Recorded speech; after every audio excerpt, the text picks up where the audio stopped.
Monsieur Ndjolé Mindja, bonjour. Vous êtes connu sur la place patriotique en France comme étant l'un des plus grands panafricains. Alors, vous êtes plus connu sous le nom de Tonton Hilaire. Et depuis 2011, vous êtes dans la rue aux côtés de vos frères ivoiriens. Alors, pouvez-vous nous dire un peu qu'est-ce qui vous a motivé, qu'est-ce qui vous a fait sortir dans la rue aux côtés de vos frères ivoiriens? Eh bien, bon, ça me répétait, je dirais que quand j'ai vu la répression, l'agression que la France et les États-Unis, l'ONU ont perpétrée en Côte d'Ivoire, je me suis dit, mais c'est ça que nous avons subi, nous. Les Français ont massacré au Cameroun, ils ont massacré, avant le Cameroun, il y a eu le Madagascar, etc., etc. Je me suis dit, c'est un système qui n'accepte pas des patriotes qui veulent être libres chez eux. Quand ça se présente chez eux, ils massacrent. C'est ça qui a fait que je me suis dit, bon, ben, je vais passer mes dernières forces à donner un coup de main aux sœurs et aux frères ivoiriens. Et pour moi, Gbagbo, il a agi, c'est un héros, hein, c'est le héros africain de notre époque. Hein, et pour moi, c'est le patriote panafricain résistant. Il a ces trois titres, il est patriote, il est panafricain, il est résistant. Et pourtant, il est accusé de crimes de guerre, de crimes contre l'humanité. Oui, bien sûr, bien sûr. Mais ceux pour qui ces accusations devraient être réelles, eux, ils les ont placés à Abidjan. Hein?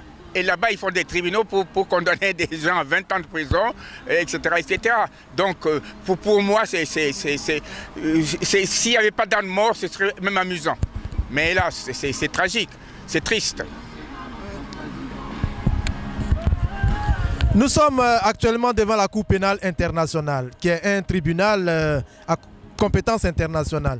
Et c'est ici que Laurent Gbagbo ainsi que son ministre Blé Goudé seront jugés. Qu'est-ce que cette cour-là vous inspire, monsieur Hilaire? Je dis que c'est la loi du plus fort.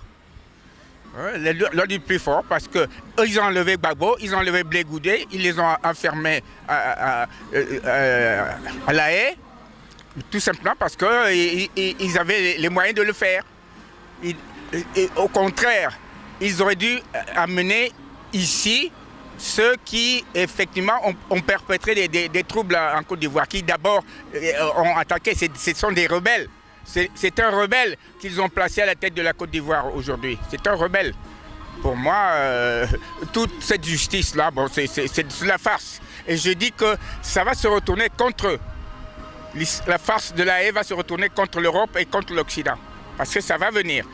Parce que pour moi, la technologie a accéléré l'histoire. Elle a précipité un événement qui se passe ici.